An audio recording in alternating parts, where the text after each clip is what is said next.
We trust modern airplanes to be guided by these incredibly sophisticated autopilots, right? They follow every command with a precision that's just superhuman. But what if that very precision, that relentless, single-minded focus on sticking to the path, could actually be a hidden danger? Well, that's exactly what we're going to explore. So here's our flight plan for this explainer. First, we'll look at the danger of a plane not being where it's supposed to be, what's called a level bust. Then we'll check out the elegant systems designed to prevent that. We'll see how the autopilot performs a perfect capture. But then we're going to uncover a critical, almost hidden flaw in its logic. And finally, we'll see why the human pilot is still the most important safety system in the cockpit. All right, let's start with the big problem itself. You have to imagine our skies as these invisible, three-dimensional highways. And just like on the ground, staying in your lane isn't just a suggestion, it's absolutely critical. When a plane strays from its assigned altitude, the official term for it is a level bust. And that's really what it is. You're busting out of your assigned level. You're wandering out of your vertical lane. So how far off do you have to be for it to count? The official line, according to Eurocontrol, is just 300 feet. Now, I know what you're thinking. 300 feet? When you're 35,000 feet in the air, that sounds like nothing. But in a busy sky, that 300 feet is the safety buffer. It's the margin that keeps everyone safe. So how does this even happen? Well, it's usually a combination of things. It can be simple human error, a pilot mishears a command from air traffic control. Or it could be a technical glitch with the plane. The point is, there are a lot of ways things can go wrong. Okay, so to fight this danger, planes are equipped with this incredible safety net. You can think of it as a guardian angel in the cockpit, this really elegant system of warnings designed to keep pilots on the straight and narrow. And this system is always on, whether the pilot is flying by hand or the autopilot is engaged. If you're flying manually, it's basically a very persistent co-pilot giving you a heads up. But when the autopilot's on, well, those warnings are a signal that the system itself is about to take action. And it's not just one alarm. The system is smart. As you get within 1,000 feet of your target altitude, you get a gentle chime and a light. That light stays on as you get closer, and if you somehow manage to stray more than 250 feet away from where you're supposed to be, everything lights up again to really get your attention. It's a smart, layered approach. But here's where it gets really cool. A modern autopilot does so much more than just flash lights and make noise. It can actually step in and perform a perfect automated level off. It is a work of art. But if it's so good, why does it feel the need to announce what it's doing so obviously? And that leads to this fantastic question from a pilot on a forum. He's asking, why isn't this process seamless?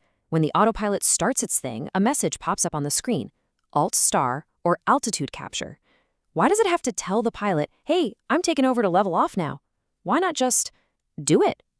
And the answer is just so elegant. See, when that alt mode kicks in, the plane isn't just slowing its climb. It is locking onto a mathematically perfect, pre-calculated arc through the sky.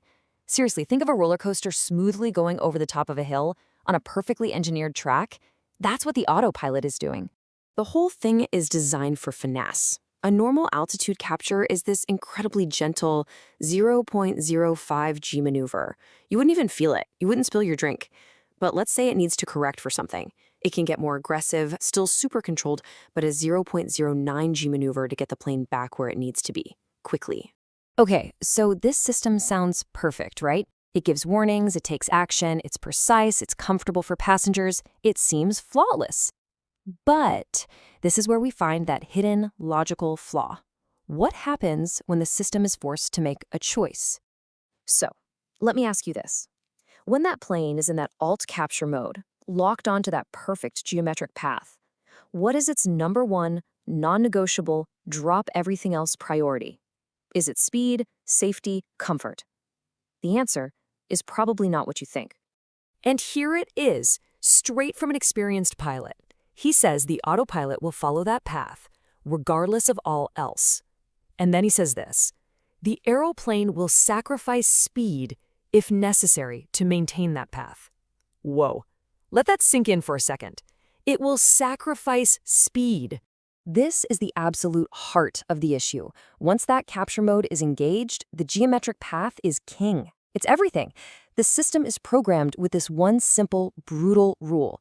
Stay on that invisible track, even if it means the plane's speed starts to plummet. And the consequences are not theoretical. Imagine an engine fails while the plane is climbing. The autopilot, totally obsessed with its path, will just keep pitching the nose of the plane up. But now there isn't enough power, so the plane can't keep its speed. The airspeed can just bleed away until it gets dangerously low, risking a stall.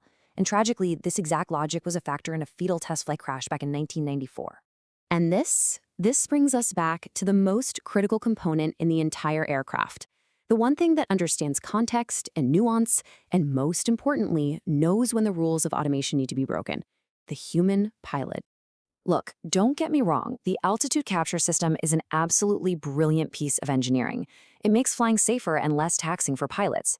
But at the end of the day, that's all it is: a tool, a very, very smart tool, but one that follows its programming rigidly, without any real awareness.